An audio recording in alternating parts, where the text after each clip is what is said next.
Hello everyone. Okay, இதுல வந்து same அதே ஐபிபிஎஸ் பிஓ மெயின்ஸ் மார்க் 7ல இருக்க கிரிட்டிக்கல் ரீசனிங் தான் பார்க்க போறோம். ஸோ நிறைய பேர் கேட்டிருந்தீங்க. ஆக்சுவலி ரீசனிங்ல வந்து கிரிட்டிக்கல் ரீசனிங் அப்படின்றது ஒரு பூஸ்டிங் ஒரு டாபிக் தான் இது. ஓகேங்களா? ஸோ நம்மளால எல்லா கொஷின்ஸுமே அட்டன் பண்ண முடியாது. பட் ஆனால் அவங்க கொடுத்துருக்க கொஷின்ல கண்டிப்பா ஒரு 2-3 கொஷின் அட்டன் பண்ற மாதிரி தான் இருக்கும் படிச்சு பார்த்தா. ஓகே, ஸோ லைக் அந்த மாதிரி இந்த மார்க்ல பாத்தீங்கன்னா 3 கிரிட்டிக்கல் ரீசனிங், அதுல வந்து 2 கண்டிப்பா போடுற மாதிரி தான் இருந்துச்சு. ஓகே, ஸோ அது என்னன்னு பார்ப்போம். ஸோ இங்க பாருங்க, இங்க ஃபர்ஸ்ட் கொஸ்டின் வந்து எப்படி கொடுத்துருக்காங்கன்னா கோர்ஸ் ஆஃப் ஆக்ஷன் தான் கேட்டிருக்காங்க. ஸோ கோர்ஸ் ஆஃப் ஆக்ஷன் அப்படின்னா என்ன, நல்லா ஞாபகம் வச்சுக்கோங்க. நம்ம வந்து ஏதோ ஒரு ப்ராப்ளமோ ஏதோ ஒரு சுச்சுவேஷனை வந்து சால்வ் பண்றதுக்கோ டீல் பண்றதுக்கோ லைக் அதுதான் வந்து course of action. For example, இப்போ இந்த கம்பெனில நிறைய பிளாஸ்டிக் வேஸ்ட் இருக்கு அப்படின்னு சொன்னா அதுக்கு கோர்ஸ் ஆஃப் ஆக்ஷன் என்னன்னு சொல்லலாம். கம்பெனி வந்து பிளாஸ்டிக் யூஸை வந்து ரெடியூஸ் பண்ணணும். அவங்க வந்து பிளாஸ்டிக் ரெடியூஸ் பண்ணிட்டு பேப்பர் ஆர் கிளாத் பேக்கேஜ்க்கு வந்து போகணும் அப்படின்னு நம்ம சொல்லுவோமா. ஸோ அதுதான் course of action. So like இங்கேயும் அதே மாதிரி ஒரு சென்டென்ஸ் கொடுத்துருக்காங்க. Okay, so managing carbon emission, managing carbon emission and providing answers about cost and risk is not easy. என்ன சொல்றாங்கன்னா கார்பன் எமிஷனை மேனேஜ் பண்றதும் அதுக்கு ஆன்சர்ஸ் ப்ரொவைட் பண்றதும் அபவுட் எதை பத்தினா காஸ்ட் ரிஸ்க் இதெல்லாம் வந்து நாட் ஈஸி அப்படின்னு சொல்லியிருக்காங்க. Carbon impact and with it carbon cost carbon risk stretches across the entire business portfolio of a company. So இங்க வந்து என்ன சொல்லியிருக்காங்க, கம்பெனி வந்து நெட் ஜீரோ எமிஷன் வந்து லைக் இது பண்ணணும்னு ட்ரை பண்றாங்க. பட் இதுல வந்து கார்பன் இந்த இது வந்து இப்ப எதோடய டீல் பண்ணிட்டு இருக்கு அப்படின்னு சொல்லியிருக்காங்கன்னா ரொம்ப காஸ்ட் அதிகமா பிளஸ் வந்து ரிஸ்க் அதிகமா வந்து நிறைய வந்து எஃபெக்ட் இருக்கு அப்படின்ற மாதிரி சொல்லியிருக்காங்க. ஓகேவா? ஸோ இதுல இப்போ நம்மளுக்கு கார்பன் அந்த கார்பன் அப்படின்றது என்விரான்மெண்ட் இஷ்யூ மட்டும் கிடையாது. அது வந்து ஒரு என்டையர் கம்பெனிக்கு அது வந்து ஒரு ஃபினான்ஷியல் அண்ட் ஸ்ட்ராட்டஜிக் ஒன்னா இருக்கு அப்படின்னு சொல்லியிருக்காங்க. எதுனா இந்த கார்பன் ரெடியூஸ் பண்றது. லைக் இதுதான் வந்து இந்த சென்டென்ஸ்ல சொல்லியிருக்காங்க. இப்போ இதுக்கான கோட் இப்போ வந்து இதுல வந்து என்ன இருக்கு, காஸ்ட் அதிகமா இருக்கு, ரிஸ்க் ஸோ அப்படின்ற மாதிரி பேசியிருக்காங்க. லைக் அதுக்கு நம்ம என்ன கோர்ஸ் ஆஃப் ஆக்ஷன் பண்ணணும், நீங்க action in company plan of net zero emission. கரெக்டா? ஸோ இப்போ ஃபர்ஸ்ட் சென்டென்ஸ் பாருங்க, corporate leaders CEO CFO boards and strategic planners வந்து need to be ready to respond with a strategic plan. So strategic plan start பண்றதுக்கு ரெடியா இருக்காங்க. எதுக்காகனா emission reduction, regulatory report and metric that account for risk and financial இம்பாக்டாக ஒரு strategic plan கூட ரெடியா இருக்காங்க அப்படின்னு தான் சொல்லியிருக்காங்களே கண்டி. லைக் அந்த காஸ்ட் ரிஸ்க் அதுக்கான ஒரு கோர்ஸ் ஆஃப் ஆக்ஷன் இந்த சென்டென்ஸ் நீங்க படிக்கும் போதே உங்களுக்கு நல்லா தெரியும். லைக் அந்த மாதிரி அவங்க எதுவுமே சொல்லலைங்க. வந்து அவங்க வந்து need to be ready to respond with a strategic plan அப்படின்னா ஒரு ஸ்ட்ராட்டஜிக் பிளான் வந்து ரெடியா வச்சிருக்காங்க கார்பரேட் லீடர்ஸ். இதெல்லாம் தவிர்க்கிறதுக்காக சொல்லியிருக்காங்க. பட் நான் கோர்ஸ் ஆஃப் ஆக்ஷனா எப்படி இருக்கணும்னு சொல்லியிருக்கேன். அந்த கம்பெனில பிளாஸ்டிக் வேஸ்ட் நிறைய இருக்குன்னா அப்ப அந்த கம்பெனி பிளாஸ்டிக் யூஸ் பண்றதை ரெடியூஸ் பண்ணணும் அப்படின்னு நம்ம சொல்றோம்ல. அதுக்கு பதில் ஆல்டர்னேட்டா பேப்பரோ கிளாத் பேக்கேஜிங்கோ யூஸ் பண்ணணும்னு சொல்றோம்ல. ஸோ லைக் அதே மாதிரி தான் இங்கேயும் கோர்ஸ் ஆஃப் ஆக்ஷன் வரணும். ஸோ ஃபர்ஸ்ட் சென்டென்ஸ் படிக்கும் போதே நம்மளுக்கு லைக் அது உங்களுக்கு அதுக்கான ஒரு நடவடிக்கை மாதிரி இருக்கான்னு பார்த்தா கண்டிப்பா இல்லை. ஓகே, ஸோ செகண்ட் சென்டென்ஸ் போவோம். The company should measure the emission of each business in the portfolio across the value chain and then develop a frame for strategic decision about the portfolio. Yes, இங்க வந்து நம்மளுக்கு அந்த business portfolio of company வந்து இந்த carbon risk and இதுனால affect ஆகுது அப்படின்ற மாதிரி தானே சொல்லியிருக்காங்க. அதுக்கு கம்பெனி என்ன பண்ணணும்னா மெஷர் பண்ணணும் emission of each business in போர்ட்ஃபோலியோல அப்படின்னு சொல்லியிருக்காங்க. ஸோ லைக் அது வந்து படிக்கும் போதே நம்மளுக்கு தெரியுது கோர்ஸ் ஆஃப் ஆக்ஷன் மாதிரி தான் இருக்குன்ட்டு. ஸோ அப்போ ஒன்லி 2 மட்டும்தான்.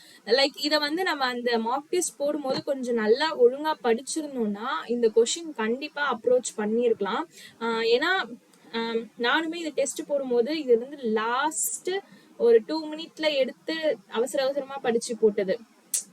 பட் எப்பவுமே கிரிட்டிக்கல் ரீசனிங் போடும்போது அட்லீஸ்ட் இதுக்கு வந்து கொஞ்சம் எப்படி சொல்றதுன்னா லைக் ஒரு சில கொஷின்ஸ்லாம் போட்டுட்டு கொஞ்சம் மைண்ட் ஃப்ரெஷ்ஷாக இருக்கும் போது ரொம்ப ஸ்டார்டிங்லயும் போடாதீங்க, ரொம்ப எண்டிங்லயும் போடாதீங்க. ஒரு மிடில் உங்களுக்கு தெரியும்ல, லைக் அந்த கொஷின் நம்ம போடும்போது ஸோ அப்போ வந்து இந்த கிரிட்டிக்கல் ரீசனிங் அப்ரோச் பண்ணீங்கன்னா உங்களால கொஞ்சம் ஈஸியா இது பண்ண முடியும். நம்ம லாஸ்ட் மினிட்ல போய் போடும்போது நம்மளுக்கு அது தெரியவே வந்தாலும் தப்பாயிடும் அந்த ஆட்டோமேட்டிக்கா. ஸோ அதையும் கொஞ்சம் பார்த்துக்கோங்க.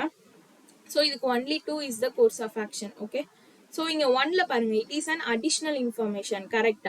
ஸோ வந்து ஸ்பெசிஃபிக்கா வந்து அவங்க லைக் இந்த பிளான் தான் பண்றாங்க நெட் ஜீரோ எமிஷனுக்கு பதில்.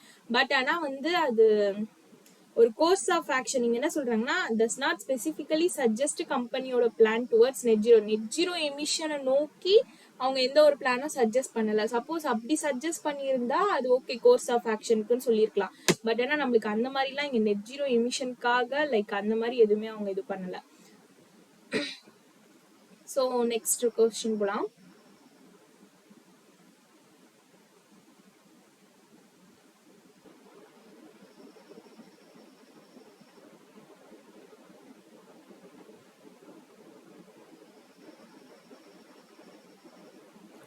ஓகே, செகண்ட் கொஸ்டின் பாருங்க. ஸோ இங்க என்ன கேட்டிருக்காங்கன்னா எது வந்து பாசிபிள் ரீசனா இருக்கும் அப்படின்ற மாதிரி கேட்டிருக்காங்க. Okay, so similar to earth geologically. Okay, so அந்த பேசேஜ் படிப்போம். One of our nearest terrestrial neighbours Mars is important for understanding similar geographical process on Earth. Okay, so the red planet is the only one we know of so far that has a core composition of iron, nickel and sulfur that might have once supported a magnetic field.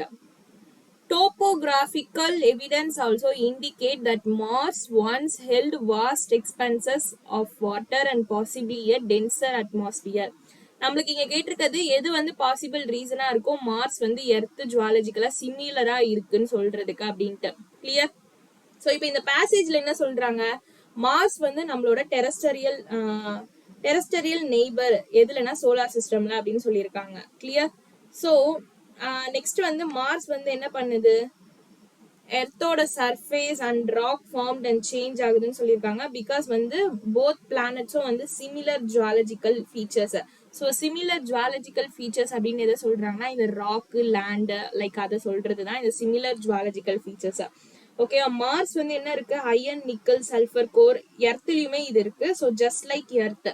So எர்த்துக்கு இருக்க அதே இதுவும் வந்து Mars கிட்டயும் வந்து இந்த iron, nickel, sulphur core இதெல்லாமே இருக்குன்னு சொல்லியிருக்காங்க. பிளஸ் இங்க என்ன சொல்லியிருக்காங்கன்னா இந்த ஃபைனல் பாயிண்ட் பாருங்க, எவிடன்ஸ் ஆல்சோ இண்டிகேட் மார்ஸ் வந்து once held vast expanses of water and possibly a denser atmosphere. So denser atmosphere எதை விட இருக்கும்னு சொல்லியிருக்காங்கன்னா எர்த்தை விடன்னு சொல்லியிருக்காங்க. மற்றபடி எல்லாமே நம்மளுக்கு இங்க சேமா தான் இருக்கும்னு சொல்லியிருக்காங்க.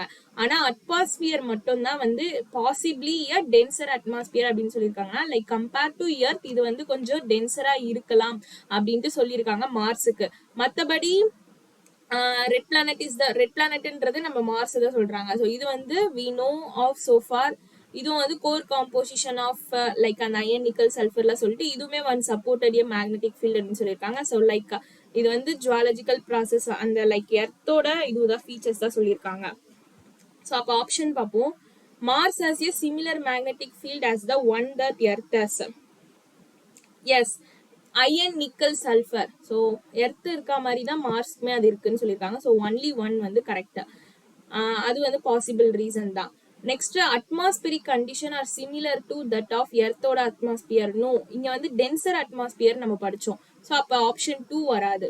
கரெக்டா? ஸோ ஆப்ஷன் 2 வராதுன்னா எந்தெந்த ஆப்ஷன் தான் எலிமினேட் பண்ணலாம்? பி எலிமினேட் பண்ணலாம், சி எலிமினேட் பண்ணலாம், டி எலிமினேட் பண்ணலாம். ஒன்னு ஏ இல்லைன்னா இ. நம்மளுக்கு ஏ வந்து வரும்னு தெரிஞ்சிருச்சு. ஸோ அப்போ ஆப்வியஸா 1 and 3 தான் ஆன்சர். கரெக்டா? So Mars is the planet that is very close to Earth. Yes, one of the nearest terrestrial neighbour இங்கே சொல்லிட்டாங்க. ஸோ ஆப்வியஸா இதுவுமே கரெக்ட் தான். ஸோ இந்த கொஸ்டினுமே கண்டிப்பா அப்ரோச் பண்ணியிருக்கலாம். ஓகே, ஸோ நெக்ஸ்ட் கொஸ்டின் பாருங்க. ஸோ இந்த கொஸ்டின் வந்து கொஞ்சம் கஷ்டமா தான் இருந்துச்சு. இது வந்து எதை ஸ்ட்ரென்தன் பண்ணுது அப்படின்ற மாதிரி கேட்டிருந்தாங்க. லைக் அந்த 2 கம்பேர் பண்ணும்போது இது வந்து கொஞ்சம் கஷ்டமா இருந்துச்சு. ஸோ இங்க என்ன சொல்றாங்க, simply put productivity is a set of system or ritual that protect us from future regret. Future ரெக்ரெட்ல இருந்து ப்ரொடெக்ட் பண்ணுது எதுனா set of system or rituals. whenever we use Pomodoro technique or time blocking method, நம்ம எப்பலாம் வந்து Pomodoro technique or time blocking method அப்படின்றது use பண்றோமோ, we understand the distracted minds ஓட ட்ரூத்தை வந்து அண்டர்ஸ்டாண்ட் பண்றோம். பிளஸ் வந்து ஃப்ரிக்ஷன் அப்படின்றத இன்ட்ரடியூஸ் பண்றோம். எதுக்காகனா to combat the entropy of attention. And for the most part, it helps we get a lot more done and feel better about ourselves for doing it. But with that said, there's an inherent stress that comes with it. Anytime you try to control or reverse disorder, you introduce tension. Okay. So இங்க என்ன சொல்லியிருக்காங்க இந்த பேசேஜ்ல பாத்தீங்கன்னா productivity. So like எந்தெந்த system, pomodoro technique or time blocking, இது எல்லாமே வந்து நம்மளுக்கு ஃபோக்கஸ்டா இருக்கிறதுக்கு யூஸ் பண்ற டெக்னிக் மாதிரி சொல்லியிருக்காங்க. லைக் ப்ரொடக்டிவிட்டியா சொல்லியிருக்காங்க.